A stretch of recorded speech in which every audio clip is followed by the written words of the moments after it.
తాడిపత్రి, నరసరావుపేట, గురజాల, మాచర్ల ఈ ప్రాంతాల్లో జరిగినటువంటి సంఘర్షణలు, తిరుపతి, చంద్రగిరి, తిరుపతిలో జరిగినటువంటి ఘర్షణలు ఇవే ప్రధానమైనటువంటి ఘర్షణలు. మిగతాయి చిన్నా చితక జరిగినాయి, గన్నవరం కానీ విజయవాడ కానీ. మెయిన్ ఘర్షణలు ప్రాణాలు తీయాలన్నంత కసితో రక్తదాహంతో జరిగినటువంటి ఘర్షణలు అయితే అవి.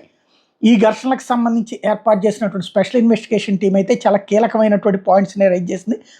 1370 మంది ఎఫ్ఐఆర్లో ఉంటాయి, కేవలం 124 మందినే అరెస్ట్ చేయడం ఏంటి అని ఇందులో ప్రధానంగా తప్పుబట్టింది. 97 మందికి నోటీసులు మాత్రమే ఇచ్చారు, మిగతా వాళ్ళదేంటి అన్నటువంటిది ప్రధానంగా ప్రొజెక్ట్ చేసుకొచ్చింది. దర్యాప్తులో లోపాలు విషయాన్ని ప్రధానంగా ప్రస్తావించింది. సీసీ ఫుటేజీలకు సంబంధించినటువంటి ఇష్యూస్ను కూడా ప్రధానంగా హైలైట్ చేసింది. ఓవరాల్గా చూస్తే పోలీసులు అక్కడ బాధ్యతాయుతమైన పాత్ర పోషించలేదు. నెంబర్ 1, ముందుగానే అవన్నీ సమస్యాత్మకమని తెలిసి దానికి తగిన ఏర్పాట్లు తీసుకోలేదు.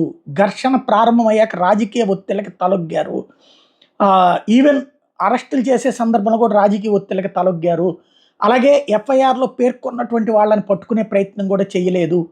పూర్తి నిర్లక్ష్యంగా వ్యవహరించారన్నటువంటి విషయం స్పెషల్ ఇన్వెస్టిగేషన్ టీం దర్యాప్తులో తేల్చారు.